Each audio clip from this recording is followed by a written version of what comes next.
नमस्कार, मैं हूं शरद द्विवेदी और हमारा आज का मुद्दा है एनालॉग पनीर बैन, मिलावट माफिया फीचर।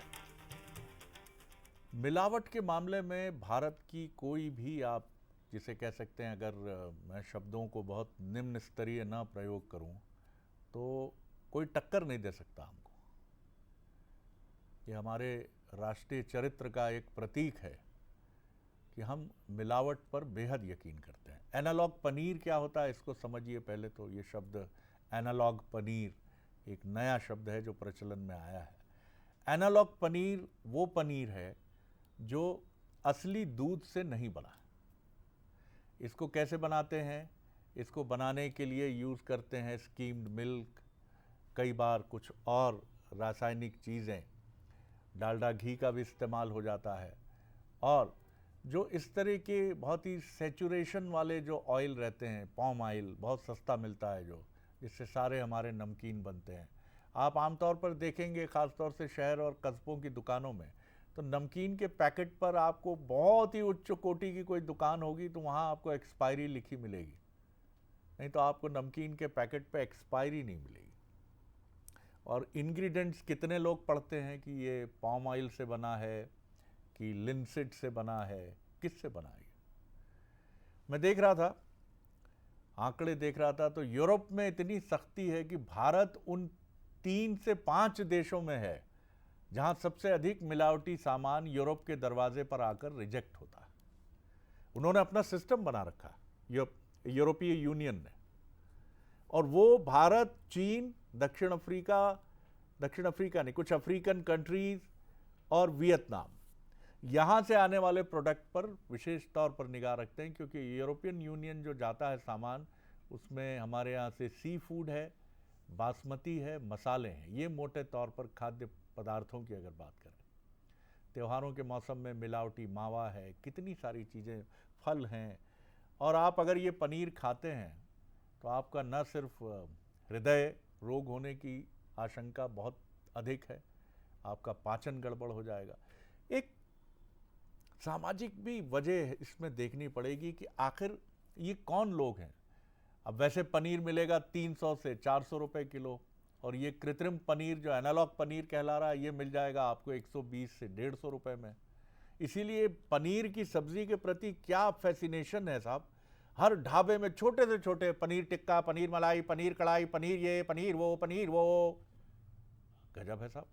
इतनी सब्जियां हैं भारत में, विविधीकरण है इतना, लेकिन पनीर जिंदाबाद है, क्योंकि इसके पीछे मुनाफे का एक धंधा है। आज इसी पर बात करेंगे। पहले देखिए हमारी ये रिपोर्ट।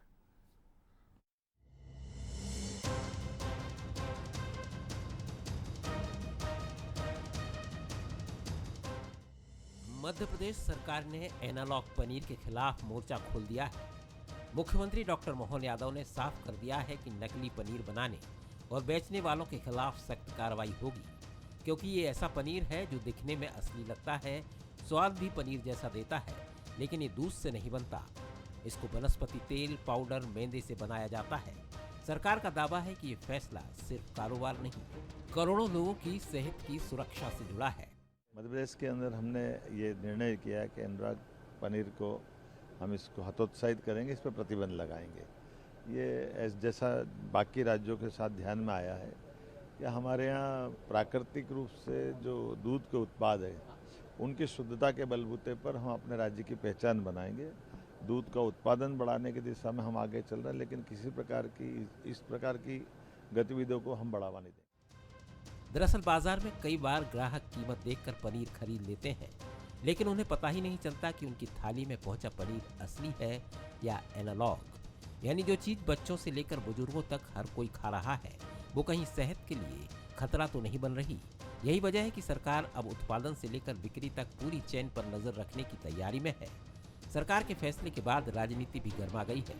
कांग्रेस का कहना है कि मिलावट के खिलाफ कार्रवाई जरूरी है, लेकिन सवाल ये भी है कि ऐसा कदम पहले क्यों नहीं उठाया गया। एनालॉग पनीर को बैन लेट किया ना, कई लोगों को उसको नुकसान हो गया, वो खाने से लोग बीमार हो गए, कई लोगों की स्थितियाँ गड़बड़ी उसके बाद कर रहे हैं, पहले ही करना था। वो जो प्योर पनीर है वो तो मिले। अभी भी मार्केट में जो पनीर बिक रहा है वो नकली बिक रहा है। नकली पनीर पर कार्रवाई सिर्फ खाने का मामला नहीं है, ये उस भरोसे की लड़ाई है जो हर ग्राहक अपनी थाली पर करता है। सवाल सिर्फ पनीर का नहीं, सवाल जनता की सेहत का है। अब देखना होगा कि सरकार का ये अभियान कागजों से निकलकर बाजार तक कितना असर दिखाता है, क्योंकि अगर कार्रवाई लगातार हुई तो सिर्फ एनालॉग पनीर ही नहीं, मिलावट का पूरा नेटवर्क बेचैन नजर आएगा। तो आपने देखा कि किस तरह चीज़ें आगे बढ़ती हैं। हमारे सवाल देखिए, क्या एनालॉग पनीर पर बैन लगाने से मिलावट माफिया पर लगाम लगेगी? क्या बाकी मिलावटी खाद्य पदार्थों के खिलाफ भी इसी तरह का अभियान चलेगा? सिर्फ प्रतिबंध से, बैन से समस्या खत्म होगी या लगातार जांच और निगरानी भी बेहद ज़रूरी है? हमारे साथ जो मेहमान हैं उनसे मिलिए। स्टूडियो में मेरे साथ हैं मध्य प्रदेश के वरिष्ठ पत्रकार संदीप पौराणिक जी, बहुत स्वागत है संदीप जी।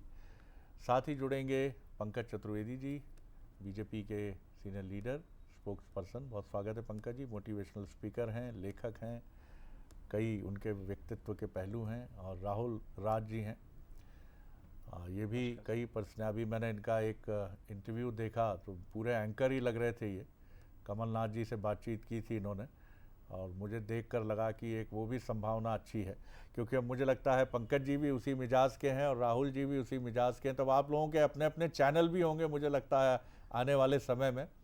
और नमस्कार, मैं पंकज चतुर्वेदी और बात करेंगे भारतीय जनता पार्टी की नीतियों पर। मैं राहुल राज, मेरे साथ हैं शरद द्विवेदी। हो सकता है हम आपके साथ गेस्ट के तौर पर बैठे जी। सबसे पहले संदीप जी, आप ही की एक टिप्पणी लेकर आगे बढ़ते हैं। Food safety and standard authority of India, FSSAI, कितने लोग हैं जो ये food safety and standard authority of India का लोगो देखते हैं? हम यही अवेयरनेस आज़ादी के इतने सालों बाद, अब 15 अगस्त हमारे करीब है, एक दिन बाद हम जश्न आज़ादी मनाएंगे, लेकिन हम उपभोक्ता अधिकार, आज हम देखते हैं कि हमारे अधिकतर खाद्य पदार्थों में एडल्ट्रेशन है, मिलावट है। कैसे देखते हैं आप? कैसे एक बड़ी लड़ाई है ये। शरद जी, सबसे बड़ी बात यह है कि लोग जागरूक नहीं हैं कि वो क्या खाएं और कैसा खाएं, इसकी जागरूकता की कमी है मुझे लगता है। जैसे कोई भी चीज़ खरीदने जाते हैं तो वो एक्सपायरी डेट ही नहीं देखते, वो तो दुकान से चीज़ लेते हैं और घर के लेके चले जाते हैं और उसी का लाभ ये कारोबारी उठा लेते हैं। मुझे लगता है कि जब तक आम उपभोक्ता जागरूक नहीं होगा, वो अपनी समस्याओं की शिकायत नहीं करेगा या आवाज़ नहीं उठाएगा, मुझे लगता है ये लड़ाई बहुत कमज़ोर रहेगी। लड़ाई लड़ने के लिए उपभोक्ता को भी आगे आना पड़ेगा। लेकिन जहाँ तक एनालॉग की बात आई है शरद जी, हम सुनते थे रक्षाबंधन हो, दिवाली हो, दशहरा हो, तो खोए के खिलाफ मुहिम चलती थी। इस बार खोए के खिलाफ मुहिम तो नहीं दिख रही है, एनालॉग के खिलाफ चल रही है। क्या एनालॉग की इतनी ज़्यादा आपूर्ति हो गई है? और एक चीज़ और दिमाग में आती है कि जितने लोग पकड़े जाते हैं, चाहे अभी हम 25,000 लीटर इंदौर में घी पकड़े जाने वाली बात हो या और चीज़ें हों, तो क्या इनके खिलाफ ऐसी कोई सज़ा का प्रावधान है, ऐसी सज़ा दी जाती है? हमारा एक्ट जो है वो अभी भी बहुत ताकतवर, उसे बनाया जाना चाहिए। खाद्य सुरक्षा अधिनियम के तहत जो हम मामला दर्ज करके कार्रवाई करते हैं, और उसमें एक चीज़ आपको ऐड ऑन कर दूं कि समोसा आपने जब्त किया कि ये मिलावटी है, मावा जब्त किया, उसको कोर्ट में प्रस्तुत करते करते ही कम से कम 3 महीने हो जाते हैं, यानी सैंपल फेल। आपको अधिकतर मामलों में मिलेगा कि अदालत में जो हुआ सैंपल फेल, तो सजा का आधार ही खत्म हो गया जी। तो वही मैं कह रहा हूँ कि हमारे यहाँ जो प्रक्रिया है वो बहुत धीमी है। अगर आप बहुत फास्ट करें और जो दोषी हैं उन्हें ऐसी सजा दें, क्योंकि ये जो अपराध है ये सीधी जान से जुड़ा हुआ है। बिल्कुल ठीक बात है। आप 302 और 307 की बात करते हैं, अगर कोई ऐसा पकड़ा जाता है कि ये जान तक जा सकती थी, तो क्या 302 और 307 जैसी कार्रवाई होती है? नहीं होती है। और यही कारण है कि जो आदमी एक बार पकड़ा जाता है वो दूसरी बार फिर वही करते पकड़ा जाता है। क्या कहीं ना कहीं ऐसे सरकार को सख्त कदम उठाने चाहिए? और मुझे लगता है कि जो एनालॉग पनीर वाला मसला आया है, इसके पीछे कहीं कोई हिडन एजेंडा तो नहीं है। एक और बड़ी महत्वपूर्ण चीज़ है कि हमारा 80% जो मार्केट है खाद्य, ये जो फूड मार्केट जैसे आप कह लीजिए, ये अनऑर्गेनाइज्ड है। यहाँ बहुत बड़ी बड़ी कंपनियाँ नहीं हैं जो निगरानी के दायरे में आए। दूसरी बड़ी चुनौती है कि फूड इंस्पेक्टर्स, 140 करोड़ का देश है और खाद्य विभाग के खाद्य निरीक्षकों की अगर हम बात करें तो मतलब ऊंट के मुंह में जीरा भी कहना नाकाफी है। मध्य प्रदेश सरकार की पहल सराहनीय है, लेकिन ये एक बड़े अभियान में राष्ट्रीय स्तर पर बदलेगी। हर राज्य में ये पता करना पड़ेगा हमें कि आखिर, क्योंकि आपको मालूम है आपका सैंपल जो आपने बहुत अच्छे से पैक करके अमेरिका भेजा है वो इसलिए खारिज हो गया कि आपके बासमती चावल में निर्धारित मानकों से अधिक रासायनिक तत्व हैं जो आपने खाद के रूप में डाल दिए हैं उसमें। राहुल जी। देखिए शरद जी, ये ना बड़ा गंभीर मामला है। राजनीति के इतर हम और आप, हमारे बच्चे, सभी लोग पनीर का सेवन करते हैं। और मैं तो यहाँ तक कहूँगा कि सावन में पूरे समय मेरा उपवास रहता है। उस समय मेरी पत्नी अगर कोई चीज़ प्रोटीन मान के कि भाई दूध से बनती है और आपको खानी चाहिए तो वो पनीर है। तो मुझे तो इस बात की चिंता हो रही है कि अब तक जो चीज़ें बाजार से आई, आप देखेंगे जब हम मार्केट में जाते हैं, छोटा सा उदाहरण है, एक सब्जी होती है, एक डिश होती है पनीर टिक्का, कोई इसे 375 में बेच रहा है, कोई 250 में बेच रहा है, कोई इसे 150 रुपए में बेच रहा है। अब अगर समझने वाली बात है कि मार्केट में जो यंगस्टर्स हमारे रोज इस प्रकार का जंक फूड खाते हैं जिसमें पनीर है, वो क्या खा रहे हैं। आपने एफएसएसएआई की बात, बिल्कुल ठीक बात की, बहुत मुफीद बात कही। ये ऐसा विषय है जिसपे बहुत ज्यादा सख्त कानून लाने की आवश्यकता है। हम मावा की बात कर रहे हैं, आपने कमलनाथ जी का शुरुआत में उदाहरण दिया, पॉडकास्ट इतर, लेकिन उन्होंने जो शुद्ध के लिए युद्ध चलाया, तो ये हर सरकार में चलना चाहिए। पंकज जी मोटिवेशनल स्पीकर होने के साथ लोगों को अच्छा जीवन जीने की भी बात करते हैं, सेहतमंद रहने की बात करते हैं, वो भी इस बात से इत्तेफाक नहीं रखते। मतलब ये सहमत होंगे कि भाई आप इस बात को समझिए, मुख्यमंत्री जी कह रहे हैं हम कार्रवाई करेंगे, लेकिन अगर एक विपक्ष के नाते मैं पूछूं तो क्या हमें ऐसा लगता है कि हमारा ये विभाग कुंभकर्णी नींद में सोता है। सरकार किसी की भी हुई, कितना चिंता का विषय है कि एक पनीर का पैकेट, एक बड़े नेता के पुत्र की फैक्ट्री का एक पैकेट पकड़ा जाता है, उससे मुद्दा उठता है। प्रियंक कानूनगो जो मानवाधिकार के सदस्य हैं वो उस मुद्दे को उठाते हैं, फिर जांच एजेंसियां अलग अलग जगह जांच करती हैं। ठीक है, मुख्यमंत्री जी ने ये बात कही, लेकिन चिंता ये है कि छोटे छोटे बच्चों को भी, पौराणिक जी भी ये बात अभी कह रहे थे, पनीर एक प्रोटीन का सूत्र माना जाता है जो लोग शाकाहारी भोजन करते हैं।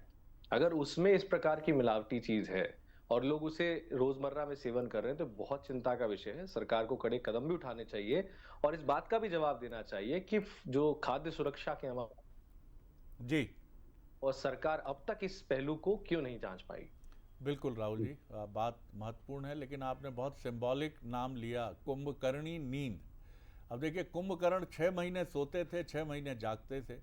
और मैं इसमें ऐड ऑन करूंगा कि आज़ादी के बाद से, मैं कह रहा हूँ 47 के बाद से हम आज़ादी की वर्षगांठ के मुहाने पर खड़े हैं कि कुछ डिपार्टमेंट तभी से कुंभकर्णी नींद में है। सरकारें बदलती रहीं, दावे होते रहे, अभियान चलते रहे, लेकिन भाई साहब ये जो हमारा खाद्य सुरक्षा वाला डिपार्टमेंट है ये तभी से कुंभकर्णी नींद में है। ये कहने में मुझे संकोच नहीं है क्योंकि इसकी तरफ तवज्जो नहीं है अभी। अब लेकिन हम उम्मीद करते हैं कि मुख्यमंत्री जी की ये पहल, या इसके पहले जैसा राहुल दावा कर रहे थे कि कांग्रेस गवर्नमेंट जब थी, कमलनाथ जी के समय हुई पहल, सवाल श्रेय लेने का नहीं है। सवाल ये है कि इसमें लोगों की जान, क्योंकि पंकज जी खुद बहुत बेहतर समझते हैं इसे कि फिटनेस के वो भी अपने आप में एक प्रतीक है।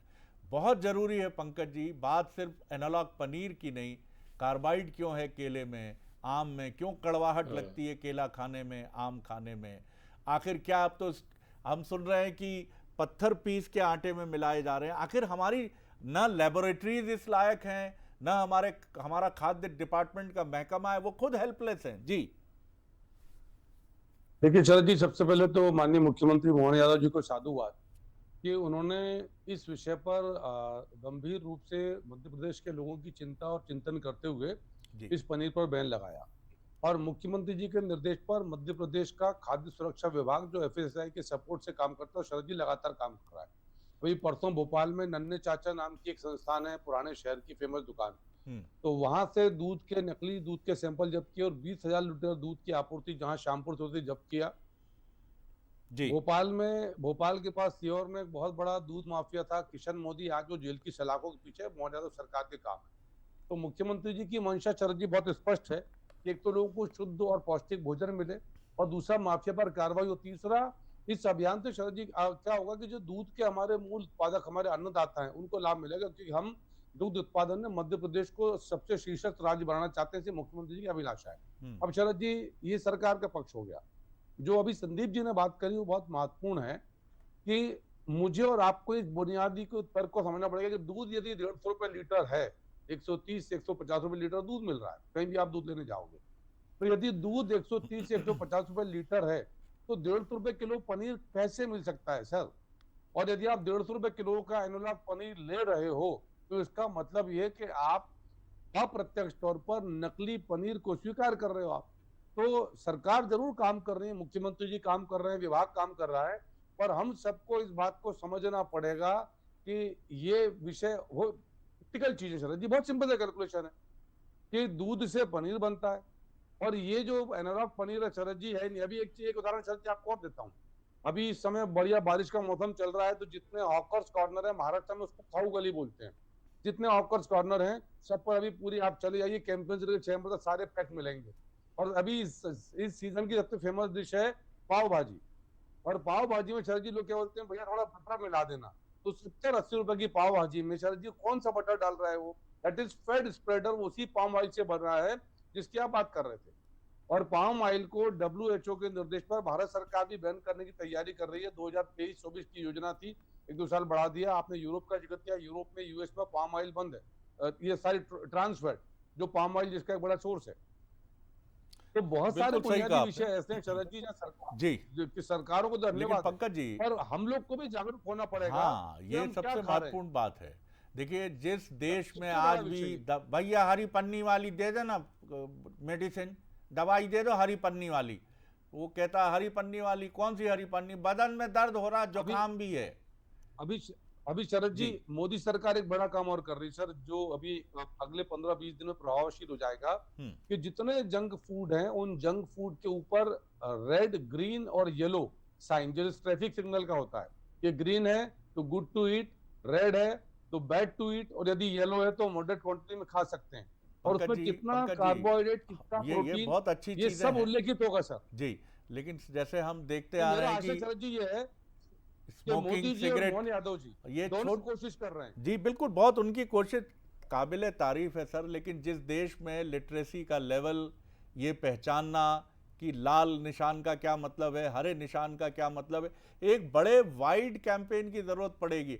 आज भी मैं देखता हूं भैया 5 रुपए की चाय पत्ती देना। अब जो आदमी की क्रय करने की शक्ति 5 रुपए की चाय पत्ती है, 3 रुपए की शक्कर है, क्योंकि उसको सिर्फ आज सुबह शाम की चाय बनानी है, उससे आप कैसे उम्मीद करेंगे कि वो अपने उपभोक्ता अधिकारों को लेकर बहुत जागरूक होगा? संदीप जी। शरद जी, जागरूकता के लिए जरूरी है हमारी शिक्षा व्यवस्था, क्योंकि आज जो नई पीढ़ी आ रही है उसमें बस्ते का बोझ तो बढ़ता जा रहा है, लेकिन नैतिकता उसके अंदर क्या है, जागरूकता क्या है, ये इसका सीधा अभाव दिखता है। और हम ये अपेक्षा करें कि वो 20 साल बाद एकदम जागरूक हो जाएगा, तो कैसे संभव है? मुझे लगता है कि सरकारें हों, समाज हो, उसे ये प्रयास करना चाहिए कि लोग अपने अधिकारों के प्रति जागरूक हों, और कम से कम ये फूड वाला जो मामला है, क्योंकि आपकी ज़िंदगी से जुड़ा हुआ है। बिल्कुल सही शरद जी, कभी भी मुझे नहीं लगता है कि बहुत बड़ा वर्ग ऐसा है जो सामान खरीदने के बाद हरा और लाल चिन्ह देखता हो। आज की तारीख में भी वो केक लेने जाता है, दुकानदार उसको जो केक दे देता है वो लेके चल देता है, ना तो वो तारीख देखता है और ना ही देखता है कि वो शाकाहारी है, मांसाहारी है। तो मुझे लगता है कि ये घर से शुरुआत हो, सरकारें इसके लिए प्रयास करें, तब कहीं जाके ये लड़ाई जीती जा सकेगी। नहीं तो ये जो कारोबार चल रहा है, एक टाइम बीइंग आप देखिए कि मैं जैसा पहले कहा था, मैंने दिवाली दशहरा आता तो मावी के खिलाफ मुहिम चल जाती है, अब एनालॉग के खिलाफ। ये मुहिम सालों क्यों नहीं चलती, पूरे 365 दिन क्यों नहीं चलती, ये त्योहारों के समय ही क्यों चलती है? तो मुझे लगता है कि कहीं ना कहीं विभाग हों, सरकार हों, इनको एक ऐसी नीति बनानी चाहिए कि पूरे समय ऐसे कारोबारियों पर नज़र रखी जाए और मिलावटी सामान अगर बिकता है तो कार्रवाई भी सख्त हो। बिल्कुल। और जिस तरह से हमने कैंसर को लेके फिल्म्स देखी हैं जो बहुत दिल को छूती हैं, जिसमें हम देखते हैं कि हॉस्पिटल में परिवार का एक सदस्य जिसका मुंह की सर्जरी हुई है या और अन्य अंगों की सर्जरी हुई है, वो बहुत जटिल अवस्था में दिखता है। हालांकि कैंसर इज़ क्योरेबल, अब कोई चिंता की बात नहीं है, परेशान, और परिवार के सदस्य उनकी आदतों का हवाला देते हैं। ऐसे एडल्ट्रेशन के लिए बनना चाहिए सर कि किडनी क्यों फेल हुई, लिवर क्यों फेल हुआ, ये जंक फूड ही खाते थे भाई साहब, इनकी जेब में ज़्यादा पैसे नहीं थे तो इनको पनीर 100 रुपये किलो, 150 रुपये किलो वाला चाहिए, फला ठेले पे मिलता था वहीं जाते थे। मुख्यमंत्री जी की पहल, मध्य प्रदेश सरकार की पहल बेहिचक बहुत अच्छी है। उन्होंने बिल्कुल दुष्यंत कुमार की तरह मैं कहूँगा वो ये है कि एक पत्थर तो तबीयत से उछालो यारो, उन्होंने एक उछाल दिया है एक मसला, लेकिन इसको और आगे ले जाना है। ये पंकज जी की जिम्मेदारी है, ये संपूर्ण बीजेपी की जिम्मेदारी है, ये संपूर्ण कांग्रेस की जिम्मेदारी है कि आप इसे इलेक्ट्रल इशू के तौर पर डेवलप करें। आप जनता की तरफ से ये दबाव भी आए आपके ऊपर कि चुनावी मुद्दा बने कि हमें स्वच्छ खाद्य पदार्थ तो मिले, हमारा राइट है ये। राहुल जी।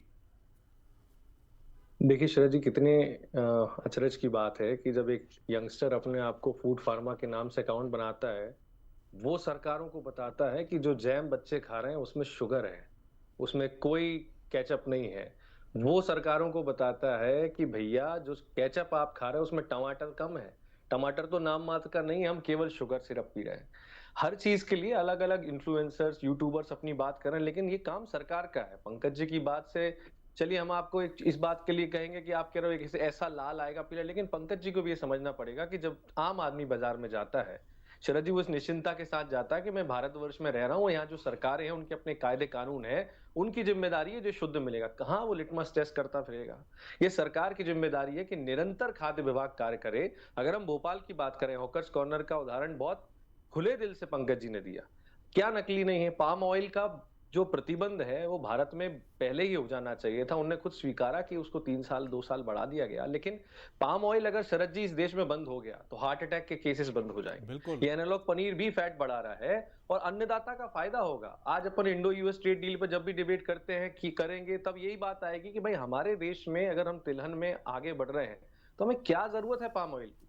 पाम ऑयल ने, शरद जी आपने कैंसर की बात करी, पाम ऑयल इस देश के नौजवानों की नसों में वो जहर है जो उन्हें न जाने तमाम प्रकार की बीमारियां दे रहा हो। हार्ट अटैक के केसेस बढ़ने का सबसे बड़ा कारण पाम ऑयल है। और एक छोटी सी बात 30 सेकंड में मैं कहूंगा, हमारी चॉकलेट में पाम ऑयल है, हमारी फैंटा जो है उसमें ऑरेंज नहीं होता लेकिन विदेशों में होता है, हमारा लेस पाम ऑयल में बनाया जाता है, वही लेस अगर विदेश में जाओ तो वो वहां के कुकिंग ऑयल में बनाया जाता है। तो ये जो अंतर है मानक के, इनको चिंता करनी पड़ेगी सरकार को, तब जाके हम स्वास्थ्य रूप से अच्छी चीजें खा पाएंगे। मेरा मित्र जो आज से 30 साल पहले यूएस गया था, उसने बताया कि उसका 2 साल का बेटा एक बार मटर बराबर दाने के बराबर टूथपेस्ट निगल गया, सॉलो कर गया, तो उसके टूथपेस्ट पे ये वार्निंग थी कि अगर आपका बेटा मटर से कुछ अधिक मात्रा का टूथपेस्ट निगल जाता है तो तुरंत नज़दीक के टॉक्सिक सेंटर ले जाएं, टॉक्सिक कंट्रोल सेंटर। उनके मानक हमारे मानकों में इतना अंतर क्यों है? ये एक बड़ा सवाल है। लेकिन मैं फिर कहूँगा कि पहल बहुत अच्छी है और मुख्यमंत्री जी की ये मंशा भी बहुत अच्छी है कि हम एक मिल्क में नंबर 1, जैसे आज हम गेहूं में और कृषि उत्पादों में नंबर 1 है, मिल्क प्रोडक्शन में भी हम देश में नंबर 1 हो। और निश्चित तौर पर दूध एक ऐसा प्रोडक्ट है जो मिलावट का सबसे बड़ा निशाना बनता है। पंकज जी, बहुत संक्षेप में, वक्त कम है। शरद जी, मुख्यमंत्री जी की मंशा है, हमने इसलिए राष्ट्रीय डेयरी विकास बोर्ड से समन्वय किया और मुख्यमंत्री जी ने पशुपालन को लेकर, पशुपालकों को लेकर बहुत सारी योजनाएं चलाई जिनमें प्रोत्साहन, सब्सिडी, उपचार, इलाज की व्यवस्था करी है। मूल भाव यह है कि मध्य प्रदेश के 8 करोड़ लोगों को शुद्ध खाद्य पदार्थ, शुद्ध दूध मिले। और सरकार भी शरद जी बराबर ईट राइट कैंपेन चला रही, केंद्र की सरकार, मध्य प्रदेश की सरकार। तो ईट राइट कैंपेन के तहत हम लोगों को यही गाइड करते हैं शरद जी कि आपको खाना सब है, पर कब खाना, कितना खाना, क्या नहीं खाना, क्यों नहीं खाना, इस पर बात करना है। पर हम सबको भी चिंतन करने की जरूरत है कि मोहन यादव जी ने तो अपना कर्तव्य पूरा किया, सरकार ने अपना कर्तव्य पूरा किया, मोदी जी भी ईट राइट कैंपेन को चला रहे हैं। और क्या हम इस बात को समझेंगे कि 150 रुपए किलो का दूध तो 150 रुपए का पनीर, 150 रुपए का बटर कैसे हो सकता है सर? बिल्कुल पंकज जी, और लिटमस टेस्ट तो वाकई कठिन है कि आप लिटमस टेस्ट घर पे कर लें। एक बहुत सिंपल तरीका है एनालॉग पनीर का, जो असली पनीर है वो छूने पर टूट जाएगा जल्दी से, और जो एनालॉग पनीर है वो रबर की तरह आप उसको खींचेंगे तो आपको रबर जैसा खिंचता हुआ दिखेगा। तो ये कुछ सिंपल चीजें हैं जिनकी चिपचिपा भी होता है सर। जी, चिपचिपा भी होता है, जाहिर है सैचुरेटेड फैट्स हैं उसमें। संदीप जी, यही बड़ा सवाल है कि कई बार मैं सोचता हूँ कि इस देश में धर्म एक बड़ी आत्मा है, किसी भी धर्म के फॉलोअर्स हो, एक मस्जिद से आवाज़ आती है, मंदिर से आवाज़ आती है, गुरुद्वारे से आवाज़ आती है, चर्च से आवाज़ आती है, तो उसको बड़ा महत्वपूर्ण माना जाता है।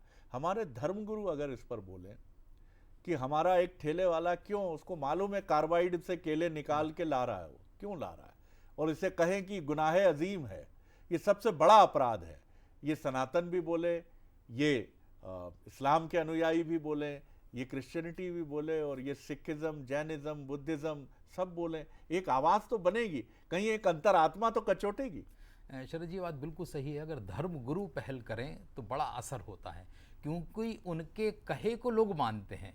और ये माना जाता है, चाहे सनातन हो चाहे मुस्लिम हो, कि उनका धर्मगुरु जो कह रहा है वो उनका ईश्वर कह रहा है, ईश्वर का प्रतिनिधि है। तो मुझे लगता है कि ये जो आपकी सलाह है, अगर ये सरकार इस पर पहल करेगी तो मिलावट पर वो लोग तो कम से कम रोक लगाएंगे जो ईश्वर पर, अल्लाह पर या अपने जीसस पर भरोसा करते हैं। बिल्कुल आपने सही कहा। और कुंभ 2025 में एक युवा संत ने ये बात हमसे चर्चा के दौरान कही थी कि शरद जी, हम लोगों को रिश्वतखोरी पर बोलना पड़ेगा, हमें मिलावट पर बोलना पड़ेगा, हमें चरित्र के पतन पर बोलना होगा, क्योंकि जितनी कथाएं हम सुना रहे हैं वो कथाएं इस देश में सदियों से अनुप्राणित हैं।